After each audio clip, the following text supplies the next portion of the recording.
Shabbat Shalom. Our parsha this Shabbat, Vayechi, deals with, guess what? Blessing and death.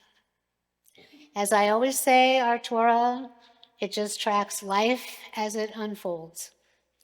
A parallel between past and present, linking us to the ancestral stories and lessons, informing our attitudes and our behaviors, affecting our belief systems, and how we view and process life, whether we realize it or not. Life is cyclical. To quote Ecclesiastes, there is a time and a purpose for everything under heaven. It's hard to see purpose right now amidst the horrific fires that are ravaging our Southern California coastline and our inland areas. The devastation affects all of us. From the houses that have fallen to the ones still standing, from the ocean through the canyons across miles of terrain, extending from the sea through the hills and across city lines. Whether affected personally by the loss or damage to property, or by the toll our air quality is taking on all of us, on our lungs, our respiratory systems. It is a stark reminder of how impermanent the physical is and how important the spiritual is. Homes, apartments, businesses, schools, houses of worship, all scorched remnants of lives lived fully. My daughter has been in constant contact with me as we watch, albeit from a distance. 80% of what was our life evacuating or going up in smoke. Pacific Palisades, Big Rock, Malibu, the hills above LA, Pasadena, all of those places she grew up, we lived in, and dwelled in. The Real Inn, a seafood place where 3-year-old Alyssa sat in Whoopi Goldberg's lap, fascinated by her hair. Whoopi, who compassionately let Alyssa's curiosity take precedent over her rapidly cooling meal. To strip along Pacific Coast Highway of restaurants and homes where her father and I were married, the area around the beach that we walked upon, taking photos immediately following our ceremony, the streets above the old Getty where we once lived, her preschool in the Palisades, shops she frequented with high school friends in Brentwood and along Sunset, so much of it unbelievably ravished and or gone. People were calling and asking her now that she's in New Jersey, once a spiritual leader in LA, was it hard not being here tending to her flock? Mind you, she still owns a condo with her husband in the affected areas. Her reply, it's not just that. I'm mourning my childhood and every place we lived and enjoyed our lives. She was 4 when we were in the Malibu fires, desperately clinging to the phone as the extreme heat melted everything around us. Voices, helicopters booming from above, evacuate now, the fire is upon you. Refusing to listen, desperately hoping to hear word of where her preschool took all the children to escape the torturous flames. Were they going to Zuma? Were they going to the marina? Where were they going? Nobody knew. And back then, we didn't have the little tiny cell phones. Racing north up Pacific Coast Highway in the fire lane against traffic and safety rules to try to get to her with the entire mountain ablaze, baby Zach's eyes wide watching as the hillside burned with flames devastatingly high. People on Pacific Coast Highway abandoning their cars, jumping into the water as the fire jumped back and forth across PCH, just like now. Many of you have heard me speak of this, especially at Rosh Hashanah during the Rosh Hashanah prayer.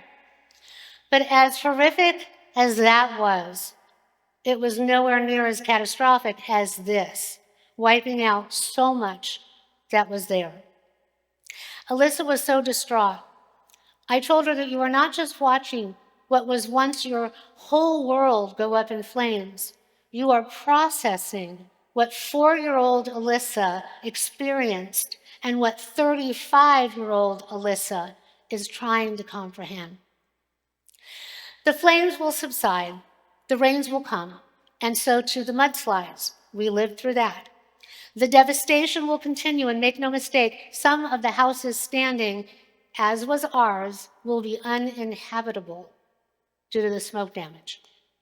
It's hard to believe what the USA insurance adjusters told me at the time. It can be just as horrific in different ways for those with houses that remain, because no amount of remediation can ever really get out the stench of the smoke and the memory that remains. And yet, time passes. We went to live at Disneyland until we knew where we stood. I called them, I begged them. We didn't know if we had a house for a week. I decided, let's just go to the happiest place on earth. And I'm glad to see that Disney has stepped up and has given $15 million. They helped me then, they're helping now. Eventually, we moved to Texas. So where is the blessing? There's always a balance if one looks hard enough between the blessing and the curse. Those Malibu fires started a chain reaction, a domino of events that led me to being here with you today. Had we stayed in Malibu, I might have continued my acting career. After experiencing a variety of calamity that year and moving to Texas, the stage was set for me to devote my entire life to the service of God and community, eventually bringing me back home to you. The flurry of news will cycle through and the rest of the world will go back to their lives, but the people most affected by these the fires, like many other disasters, they will be dealing with the fallout for months, if not years to come.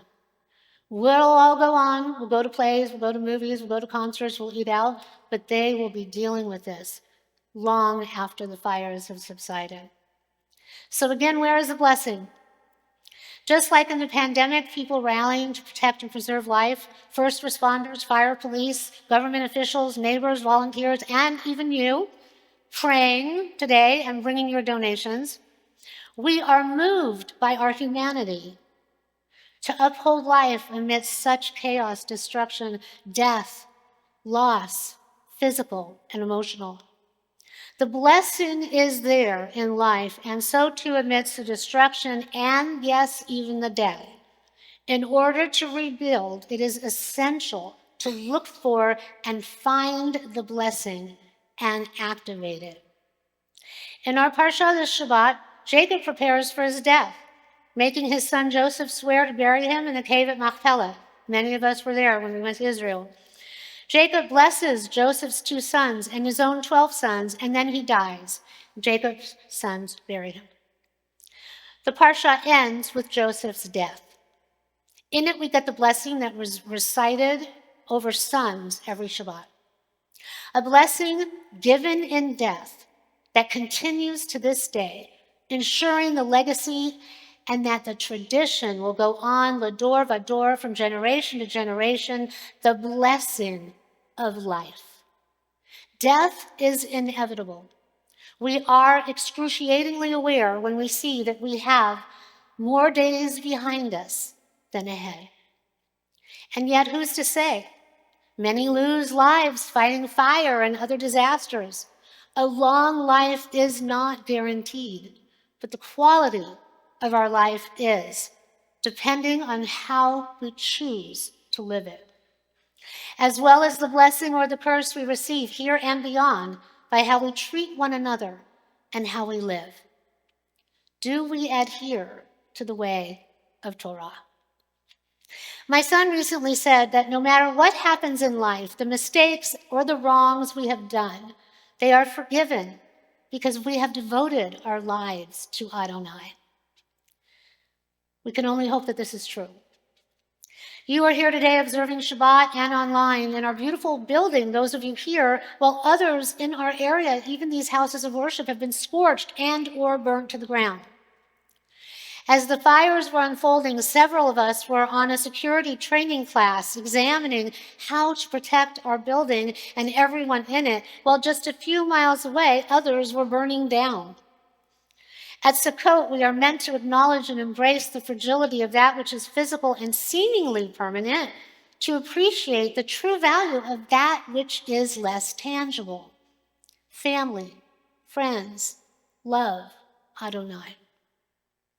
The sacrifices made by those who have come before, and the sacrifices necessary to be made even now to keep the legacy and life moving forward.